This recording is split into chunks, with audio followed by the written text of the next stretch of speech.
Hey, what's up sa inyo mga kakwento? So, kumusta? So, ang tanong ni Sir Archie Espinosa ay kung okay daw ba ang trabaho ng isang security guard dito or yung pasahod ay maganda.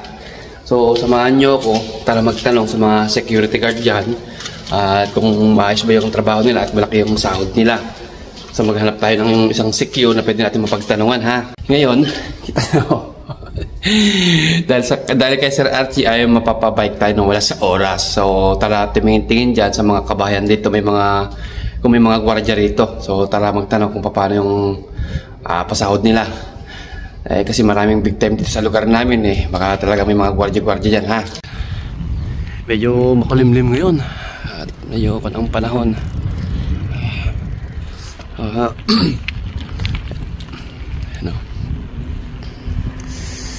Tara umikot-ikot kung may dito, may mga gwardiya. At tara magtanong. Ay, sa wakas nakakatinan ako ng magkapitbahay na nag-uusap.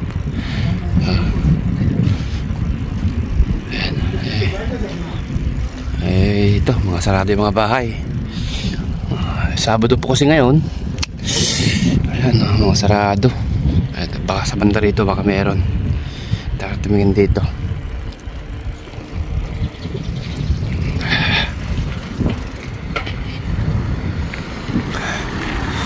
Wala naman mga security guard dito na. Baka sa banda rito baka meron na. Ito kasi dito yung mga victim sa lugar na. Ayan. Ito baka meron dito nakatayo dyan. Ay, ayun baka secure. Ay, hindi naman po secure.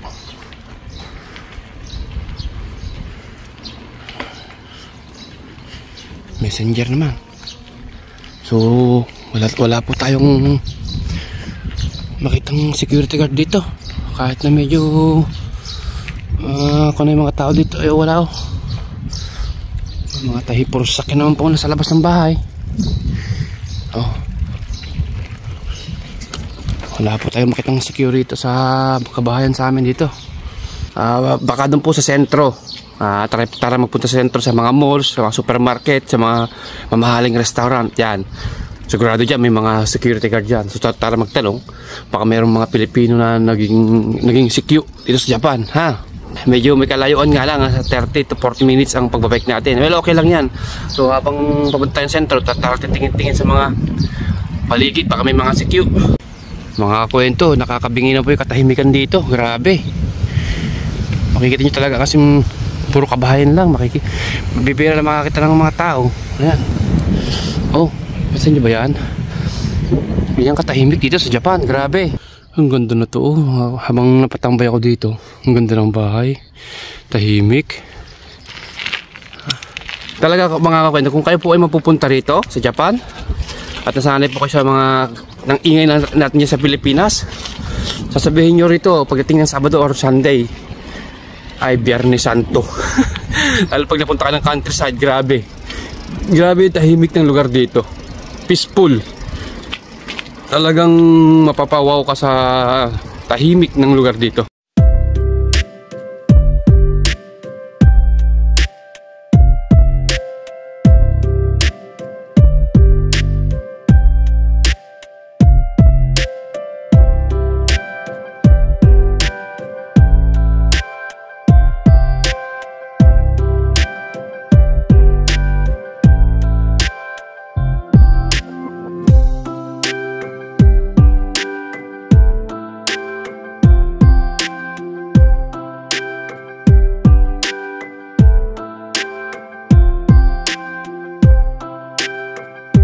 So mga kwento, meron nadaanan dito na para sa atin, parang Save More na mall. Ayan, tara tignan sa loob, tara tignan sa mga pintuan dyan kung merong gwardiya.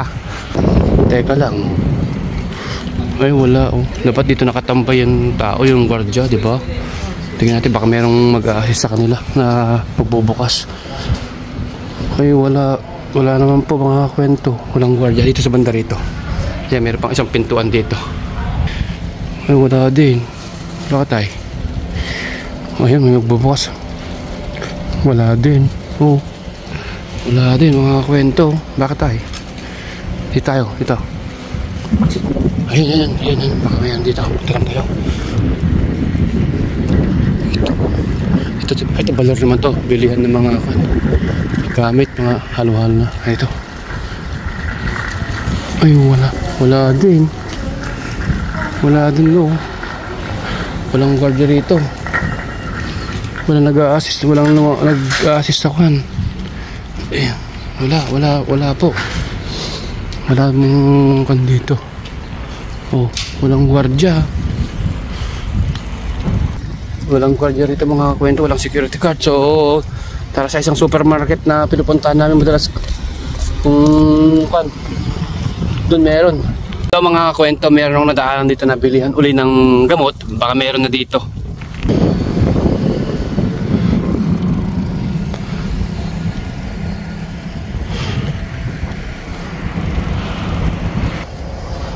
Wala pa rin mga kwento. So direct tayo ng supermarket. Nandito naman tayo sa supermarket o Lamo kung tawagin. So dito kami namimili. So tara tingnan, baka meron ng CQ na inilagay dito. Ayan, dito kami namimili mga kwento. Diyan namin binibili lahat ng kailangan namin. Wala pong security guard. Wala. May CQ ba tayo nakikita rito? Wala bang CQ sa Japan? Mga kohay natin to. Kasama natin sa trabaho. Perez? Hayo kay. Hayo daw. Hello vlog, welcome to my guys. So mga kwento, so wala pa pong security tayo nakikita rito. So yun po mga kwento, wala na namang security guard dito. Nagkataon na nandito yung tropa kanina, kaya napa-shoutout sa mga viewers natin. So lumako naman tayo sa bilihan ng mga gamit, mga accessories. Baka dyan merong gwardiya. Ha? Ito mga kwento, natatanong natin yung mga bilihan ng mga accessories, ng mga cellphone, ng mga camera. Yan. So bilihan ho ng mga mamahaling gadget yan, mamahaling mga accessories at camera. Wala na naman tayo nakikitang wala namang security guard dito mga kwento. Oh, wala. As in, wala pong security guard na pwedeng mapagtanungan. Wala naman po.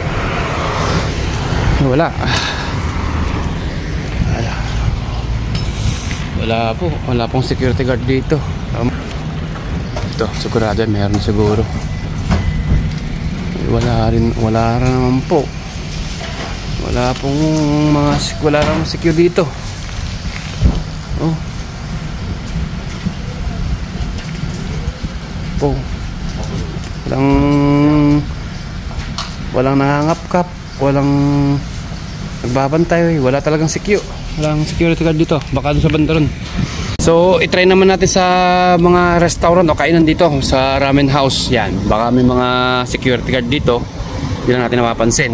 So tara hanapin, tara magtanong.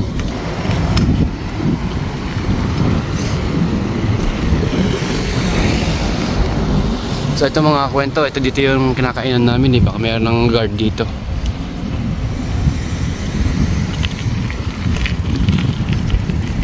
Ay, wala pa rin po mga kwento. Ito na pintuan nila Wala pa rin guard. Wala pa rin guardia. Wala po. Ay nako, saan kaya tayo makakita ng may guard dito na, may security guard dito, lady guard o security guard.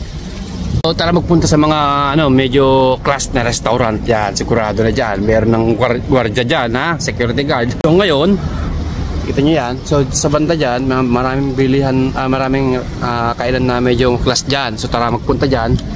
Baka dyan meron ng security guard. Tara tignan. Kahit lady guard, security guard. Tara tignan kung meron na So ito mga kwento. Yan ito mga kwento ay medyo pricey na yung kandyan. Kaya lang wala na naman tayo nakikitang guardia. Kahit dito wala po, walang guardia kahit dito. Wala tayong guard, wala tayong makitang guard walang guard dito, wala. Ay, sa bandaron meron pa dun sa bandaron Medyo nalalabuan na po ako mga kwento na makakita ng security guard dito sa banda rito mga kwento, dito kami madalas kumakain meron ng guardia rito. Kahit sa Lawson di ba sa atin sa Pilipinas mga Family Mart, Lawson, meron ng guardia yata yung mga ganyan dito.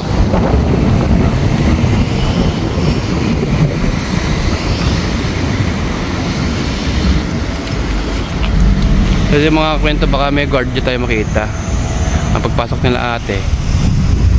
Yan, yung mga pasok kasi yan ang pintuan nila so wala pa rin guardia mga kwento, wala pa rin guardia. Yan si tatay papasok, wala nag-a-assist sa pintuan na may pumapasok at may lumalabas mga kwento. O yan, may makikita yung papasok kung mayroong magbubukas dyan. Wala pa mga kwento, wala pa talagang guardia.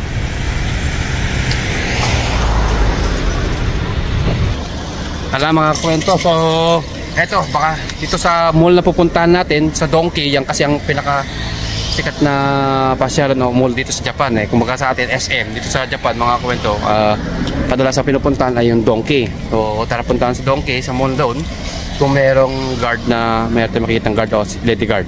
Mga kwento dito sa mall, sigurado meron ng security guard dito. Parang pinaka mall natin dito sa atin sa Pilipinas ay yung SM, dito naman ay Donkey. So tara tignan sigurado yan, meron na yan, mall na yan So tara tignan kung ilang security guard yung makikita natin. Ito ang pinaka-mall namin dito sa Japan mga kwento, itong Donkey kung tawagin. So siguro naman sa gilid-gilid dyan may mga security guard na dyan at pwede tayo magtanong. Ay, walang guard dito So ito pinaka-sinihan nila. Ayan, laki So ito na yung Mega Donkey. Yan yung dilaw, red and ay, wala ding guard dun Ay, bakit tayo? Wala tayo makitang Ay